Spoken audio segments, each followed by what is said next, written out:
मुख्यमंत्री म्हणून मी स्वतः सुद्धा उद्या 15 कुटुंबांना भेट देणार आहे आणि ही कुटुंब भेट उद्यापासून सुरू होईल। यामागचा उद्देश आणि पार्श्वभूमी एवढीच आहे की ज्या मुख्यमंत्री माझी लाडकी बहीण योजनेमध्ये जे लाभार्थ्यांना लाभ झाला आहे त्यांनाही भेटणं आणि ज्यांना लाभ मिळाला नाही त्यांनाही भेटणं,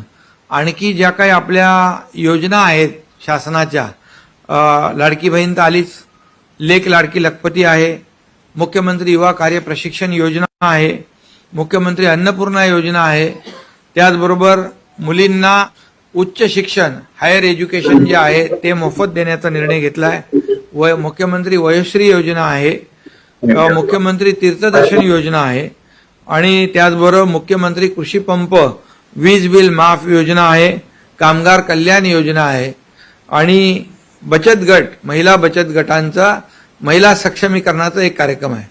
असे कार्यक्रम हे टॉप 10 कार्यक्रम आपण अनेक योजना ज्या आहेत त्याही आहेत, त्याबद्दल देखील त्या कुटुंबाला माहिती देणं, त्या कुटुंबाला लाभ मिळालाय की नाही या बाबतीत विचारपूस करणं, लाभ मिळाला नसेल तर त्याला मदत करणं लाभ मिळवून देण्यासाठी, आणि त्याचबरोबर इतर ज्या योजना आहेत या योजनांची माहिती देणं, ती प्रक्रिया कशी राबवायची आणि लाभ जो आहे त्या कुटुंबाला मिळाला पाहिजे, अशा प्रकारची मुख्यमंत्री माझी लाडकी बहीण योजना कुटुंब भेट ही आपण हा कार्यक्रम उद्यापासून आपण सुरू करतोय। याचा शुभारंभ उद्यापासून होईल।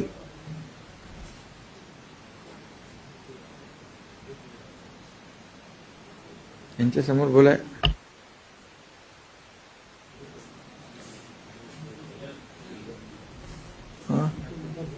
नाही, मी सांगितलं ना, मी स्वतः उद्या 15 कुटुंबांना भेट देणार, त्या कुटुंबामध्ये त्यांच्याशी बोलणार, कारण त्या परिवारामध्ये समजा मुख्यमंत्री माझी लाडकी बहीण योजनेची लाभार्थी आहे, एखाद्या परिवारामध्ये लाभार्थी नसेल, ते लाभार्थी कशी होईल यासाठी त्यांना मार्गदर्शन करणं, माहिती देणं, आणि त्याचबरोबर ज्या 10 योजना आहेत, म्हणजे 10 पेक्षा जास्त योजना आहेत, परंतु आपण 10 योजना एक प्रायोरिटी करू, एक टॉप 10 ज्या योजना आहेत त्या आपण त्याची माहिती देऊ, आणि त्या एखाद्या कुटुंबामध्ये समजा सुशिक्षित बेरोजगार आहे तर आपण जी मुख्यमंत्री युवा कार्य प्रशिक्षण योजना सुरू केली, 6,000, 8,000, 10,000 स्टायपंड देण्याचा जो निर्णय घेतला, म्हणजे खाजगी कंपनीमध्ये तो अप्रेंटिसशिप करेल, आपल्या सरकारी महामंडळं असतील आपली त्याच्यामध्ये अप्रेंटिसशिप करेल, पण त्याचं स्टायपंड जे आहे, प्रशिक्षण भत्ता सरकार देणार आहे। आतापर्यंतच्या इतिहासामध्ये ही पहिली योजना आपण सुरू केली आहे। म्हणजे त्या घरामध्ये एखादा युवक असेल तर त्याला मार्गदर्शन करणं, एखादी मुलगी आहे आणि तिला उच्च शिक्षण घ्यायचं आहे तर तिला मदत करणं, त्याचबरोबर 3 सिलेंडर गॅस सिलेंडर आपण मोफत देणार आहोत त्या कुटुंबाला, तर त्या कुटुंबाला त्या बाबतीमध्ये मार्गदर्शन करणं, त्याचबरोबर जेव्हा ग्रामीण भागात जाऊ आपण तर शेतकरी जे 7.5 HP पर्यंत मोटर पंपाने शेती करतात त्यांचा आपण वीज बिल माफ करण्याचा निर्णय घेतलाय, तर त्यांची माहिती मागवणं, शासकीय यंत्रणांच्या माध्यमातून तर ते फॉर्म